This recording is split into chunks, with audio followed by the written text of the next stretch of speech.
Yo yo, what's up mga kabuting-ting?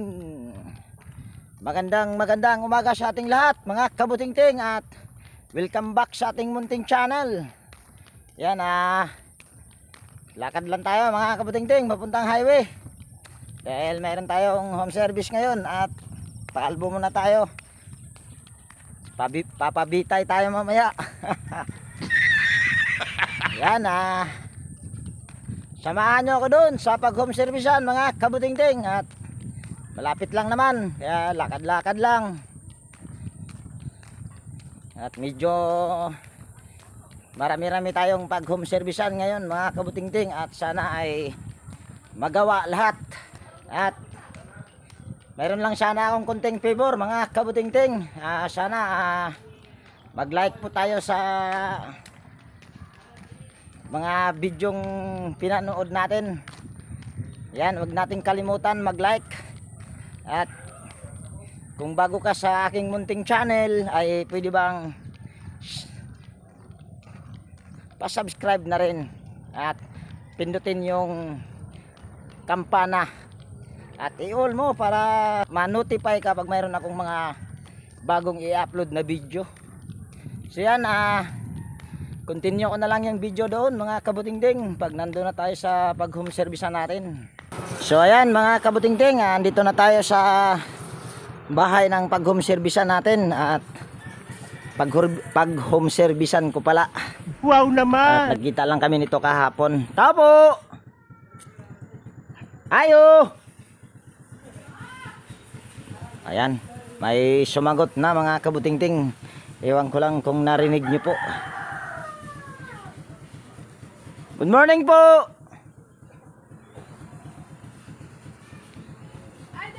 Good morning po ma'am. Saan po ma'am? Sa likod po. Pasumangil na ni ma'am. Yan, dito na tayo sa likod mga kabuting-ting.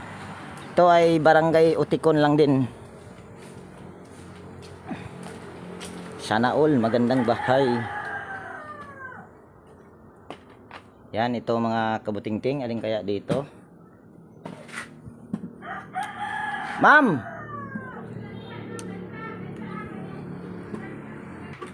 So, ayan mga kabuting-ting, ito na yung washing at ito yung may-ari, si ma'am. Anong pangalan niya nila ma'am? Hoy, panglinasa! Akini si Jaw, kahon ni si Jaw butangan og tubig, mungan he! Yung tubig daw mga kabuting-ting dito sa wash tub ay pumupunta dito sa spin tub. At ma'am, hindi mo pa nasagot yung tanong ko. So ayan mga kabuting-ting, ito yung gagawin natin sa araw na ito. At sana ay masolusyonan natin yung problema ng may-ari. At disclaimer lang mga kabuting-ting, lahat po ng video na ina-upload ko sa aking YouTube channel ay based lang po sa aking experience at hindi ako dito nagmamagaling. So ayan, una lang natin gawin ito ay tanggalin muna natin ito. At dito tayo kaagad sa likod dahil pero yung dryer ma'am ayaw gumana. Ayaw po gumana yung dryer. Ayaw? Ayaw. So tanggalin lang natin yung saksakan baka tayo ay makuryente. Di ba? Tawa si ma'am mga kabuting-ting. Patatawanin natin yung hindi tatawa. At kukuha lang tayong gamit. So ayan mga kabuting-ting, una lang natin gawin nito ay tanggalin lang natin itong tatlong tornilyo. At habang tinatanggal natin yung tornilyo ay meron lang tayong i-special shout out. Shout out Dinlins TV Vlog. Yan, shout out sa iyo, madam, idol.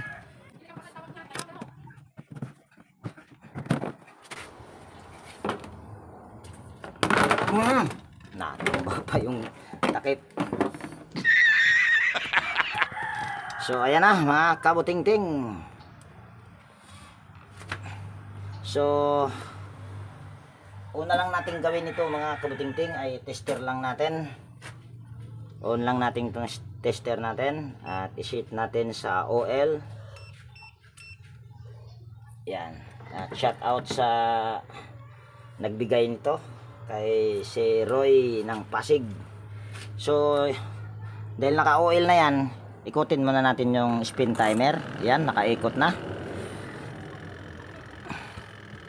So pwede na natin itong matester. Yan, mayroon tayong nare-reading kung nakikita nyo. So dahil mayroon tayong nare-reading, ay dito tayo sa ilalim. Baka yung preno ay nakadikit. Ayan, kung nakikita nyo ay nakadikit nga yung preno. So para sigurado tayo na preno talaga, dahil nakasaksak naman yon, pwede nating isaksak. Yan, naka-on naman yon. At kung nakikita nyo ay hindi siya umikot. Pero pag igaganito ko ito, kable, ito na lang, hawakan na lang natin sa kamay. Yan, angatin ko dito at tignan nyo. Yan, ayaw pa rin. Bakit kaya? So dahil ayaw umikot, kahit hinila ko na yung kable, tignan lang natin. Ayun, matigas mga kabutingting. At tignan natin dito, baka mamaya ay may nakapulupot na ano. Tignan lang natin at para yatang hirap yata anuhin. Ma'am,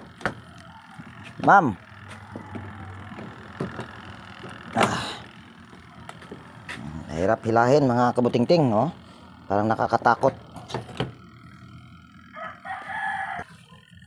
Yan, parang nakakatakot siyang itaas mga kabutingting, oh. Parang ang tigas. Ito muna tayo. Bakit parang ang tigas yata?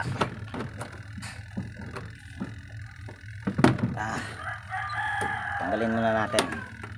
So ito ay pwede na natin itong itaas. Ayun, nabasag na nga. Sabi ko na nga ba. So ayan mga kabutingting, maraming antigas, nakabasag tuloy ako. Pero yan ay may crack na talaga yan, ma'am. Pwede yan makita yan dito sa video, ma'am, na mayroon na talaga siyang guhit dito. Bali natuluyan ko lang. Pero andali, ito ay tatanggalin muna natin at titignan natin bakit ang tigas nitong hindi mabukas mga kabutingting. Kaya natuluyan ko tuloy yung takip. Sa halip na ayusin, lalo pang sinira.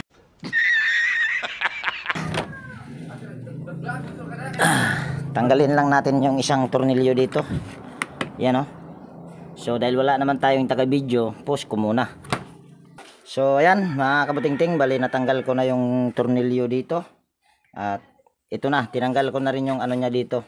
Kaya naman pala siya matigas mga kabutingting, dahil yung spring may sobrang tigas yung spring. So ito ay pwede pa naman itong gamitin kahit ito ay nabasag. Bali ang mangyayari nito ay tatahiin ko pa ito. Doble trabaho tuloy. Pero ayan talaga ay mayroon na siyang crack. Kung napansin nyo kanina ay mayroon na talaga siyang ano dito, yung parang puti. Natuluyan ko lang. So continue na natin yung pag ano natin dito, pagtingin natin kung mayroon ba siyang ano, wala naman. Ayan, malambot naman siya mga kabutingting. Siguro ito ay hindi ko nalagyan ng preno, dahil ito ay mahirapan yung takip sa pag angat ng preno. Mahirapan yung takip mga kabutingting. So ngayon ay try natin ito, paikutin natin ulit. So dahil paikutin natin ulit, ikutin lang natin yung timer. Sunod ay hilahin natin itong kable.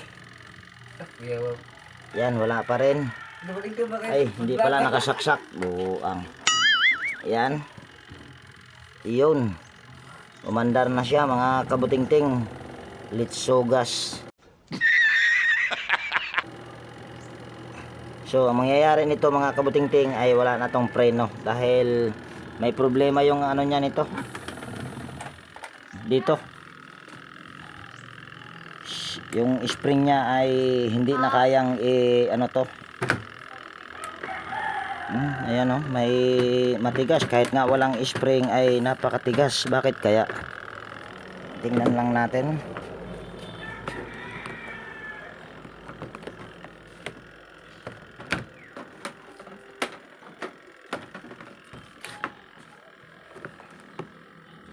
Ito ay yan, kung nakikita nyo mga kabutingting oh, malapit na rin mag-crack. Pero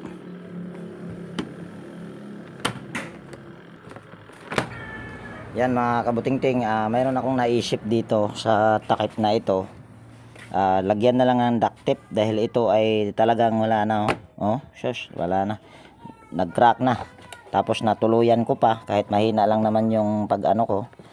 Kasi ito ay may connection kasi itong takip dahil ito ay pag bababa mo ay magkakaroon yan siya dito ng contact. Ito kasi yung ano man tawag nitong contact nito, nakalimutan ko. Micro switch kung hindi ako nagkakamali. Yan. So antayin ko lang yung duct tape ni ma'am. Mayroon daw siyang duct tape. So yan ay didikitan na lang kasi kung tatahiin ko to, tingin ko ay wala pa rin siyang ano, dahil kung napapansin nyo, marami na siyang parang malapit na talaga mag-crack. Ganon din yung isa. Ayan oh.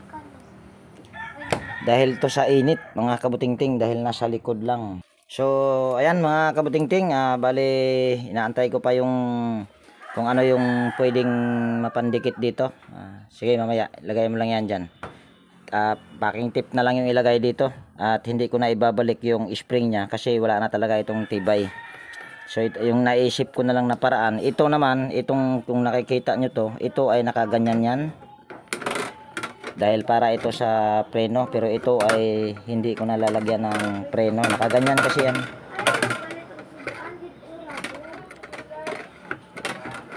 Yan, nakaganyan ang forma niyan mga kabutingting, pero ayan ay hindi ko na ilalagay. So ang gagawin ko lang nito para kahit papano ay magamit. So lagyan ko lang ng alambre ito, itatali ko na lang. Dahil ito ay mawawala ng preno na. Dahil wala akong solusyon, dahil yung takip niya wala na talaga. Marami nang nag-uumpisa nang mag-crack. So tatalian lang natin ito. Lang ha. Yan. Tanggalin lang natin tong warang plastic na to. Yan, ito. So saka natin itali. Ito ay nanghingi na ako ng alambre. Dahil kung lalagyan ko pa to ng preno, lalong mababasag yung ano niya, takip.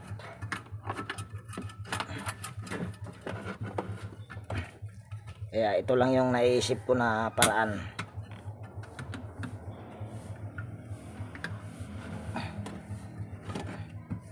Kuha na akong pliers. Yan. Ngayon ay hilahin lang natin yung alambre. Tapos saka natin ipulupot. Putulin muna natin to.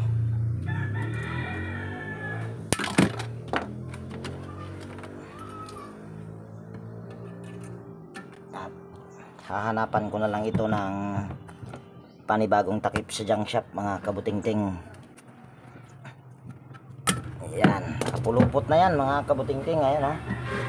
So umiikot na yan siya kaagad pagka panda rin. So dito naman tayo sa isang problema ni ma'am. Ito daw ang tubig ay pumupunta dito sa dryer. So pagka po ang tubig dito sa wash tub pumupunta sa dryer, ito lang ang papakailaman nyo. Ito sa drain valve. Yan. Buksan nyo lang, ikutin nyo. Yan, wala naman tayong masyadong nakuha na himulmol. Yan. At malinis din. Hindi naman siya masyadong madumi. Mayroon siyang konti. So ayan lang ang dumi niya, pero hindi yan makaka-epekto pagka ganyan ka konti lang na dumi. Yung problema talaga nito, sakit talaga ito ng sharp. Yung spring niya ay maiksi na. So gagawin lang natin dyan ay twist lang natin bago natin hilahin, twist, tapos banatin. Kasi itong spring na to, ang gamit nito ay siya yung magtutulak sa drain valve. Yan, ito yung ball fucking ang tawag nito sa iba. Ako naman ay nakikigaya lang dahil hindi naman ako nag-aral niyan. So hilahin mo lang siya para humaba, para malakas siyang tumulak dito sa rubber. So tapos pasok mo siya. At kailangan mo siyang i-twist dahil pag hindi mo siya i-twist, mag-i-expand yung spring, hindi na siya kakasya dito sa butas. Kaya kailangan mo siyang i-twist para hindi mag-expand. So ngayon ay balik na natin. Sakit talaga ito ng sharp mga kabutingting. So lagay lang natin pa rin dito sa pangalawa. Yan. Pwede rin sa dulo or sa pinakataas. Yan. Yan. So pagkatapos ay balik na natin. So ayan na. So ito ay lalagyan ko lang ng packing tape dahil wala silang duct tape. Mas maganda sana kung duct tape dahil yun talaga ay madikit. Kasi kung tatahiin ko to, wala na talaga tong tibay. So lagyan ko lang muna ng packing tape yan mga kabutingting. So ayan mga kabutingting, ito lang yung nagawa ko. So lalagyan ko lang ng packing tape dahil wala na. Marami ng crack at ganun din dito, nilagyan ko na rin. Sana ay tumagal ito dahil marami na talaga yan, oh. Kung nakikita nyo, malapit na rin, oh. Pero ayan ay nilagyan ko na rin siya ng packing tape para kahit papano ito ay hindi na siya puwersado. Hindi katulad kanina na pag igaganyan mo siya talagang matigas, kaya yung crack hindi ko nga siya halos inangat, talagang nag-crack na tuluyan. Imbis na ayusin, na tuluyan. So ito ay babalik na natin at ito ay wala ng preno at pinaliwanag ko na rin naman ito sa may-ari. So ayan, tapos balik lang natin yung tornilyo at yung pagbalik ng tornilyo dito ay hindi ko na siguro papakita dahil wala naman tayong taga-video. Yan, bali kung nakikita nyo ay mayroon ng tornilyo. Yan, oh. So ibig sabihin ay itatry na lang natin ito sa pagpaandar kung aandar na ba siya. Yan, kung naririnig nyo ay umuuga at pwede rin natin itong buksan dahil wala na itong preno. Dahil tinanggalan ko na ito ng preno. Yan. Yan. Yun nga lang, ang kaibahan pag wala na siyang preno ay hindi siya kaagad-agad na huminto. At palagyan natin ng tubig ito kung ito ay magdi-drain pa ba. Dahil ang tubig sa washtub pag pumupunta rito, ang problema ay doon sa drain valve. Yung spring niya ay maiksi na. At pag itataas mo naman yung hose, ang tubig dito sa washtub ay yun yung pupunta dito. So ang gagawin natin ay lalagyan natin ng tubig at itong hose dapat hindi ito nakataas, nakaganyan talaga yan dapat pag naglaba. Yan, oh. So ito ay lalagyan lang namin ng tubig para makita nyo na ito ay hindi natatagas or makakapundo na si ma'am ng tubig. So ayan mga kabutingting, bali nalagyan na namin ng tubig yan. At kung nakikita nyo ay wala na siyang tubig na tumatagas.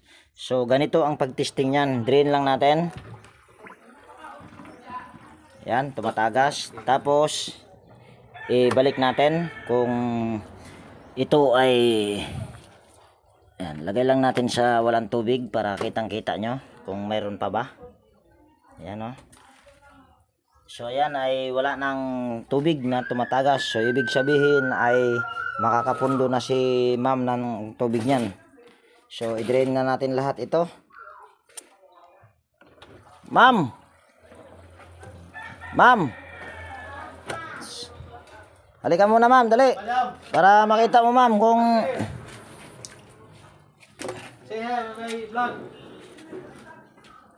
tawagin muna natin yung may-ari. Okay na? Ayan. So ayan ma'am, tingnan nyo po kung tumatagas pa. May tagas pa, wala na. Ano? Wala na. Kaya lang naman siya pumupunta yung tubig dito sa kaya yung pumupunta yung tubig sa galing sa washtub na tubig, pupunta dito ma'am dahil may tagas na kasi yan. Ang problema lang dito sa drain valve. Green pala yung So ito mga kabutingting ay okay na ito. So ito ay tatakpan ko na.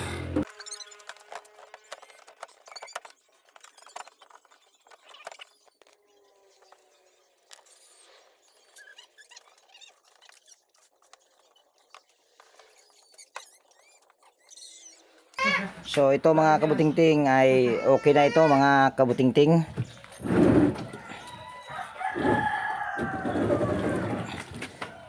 Okay na mga kabuting-ting. Yan, shout out dito kay Kuya. Ano pangalan nila Kuya? Julius Babaw. Julius Babaw. So, Magaling. solved na yung problema siguro nila mga kabutingting dahil yun lang naman ang problema. Yun nga lang ay nakadisgrasya tayo pero ayun naman ay hindi sinadya dahil mayroon na talagang crack yun. So, ito lang pahabol sa mga naglalaba dyan na gumagamit ng washing machine. Pag wala ng tubig yung washtub, ang gagawin nyo, balik nyo lang yan dyan.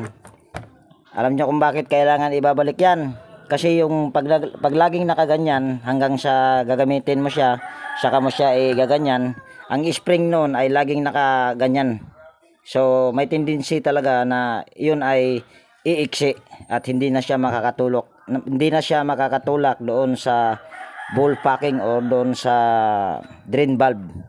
So yun lang, at kung mayroon kang natutunan dito sa bidyong ito, pwede bang hilingin ko yung pag-like at pakishare na rin kung maaari, at higit sa lahat kung bago ka dito sa aking munting channel ay pwede bang hilingin ko yung pag-subscribe mo at pindutin mo na rin yung bell notification. Pero hindi dito magtatapos ang video natin mga kabutingting dahil mayroon pa tayong home service. Siguro kung magawa yon ay mayroon tayong part 2, baka pwede pang mayroong part 3. So yan, laging mag-iwan sa inyo ng ingat tayo palagi at God bless po sa ating lahat mga kabutingting.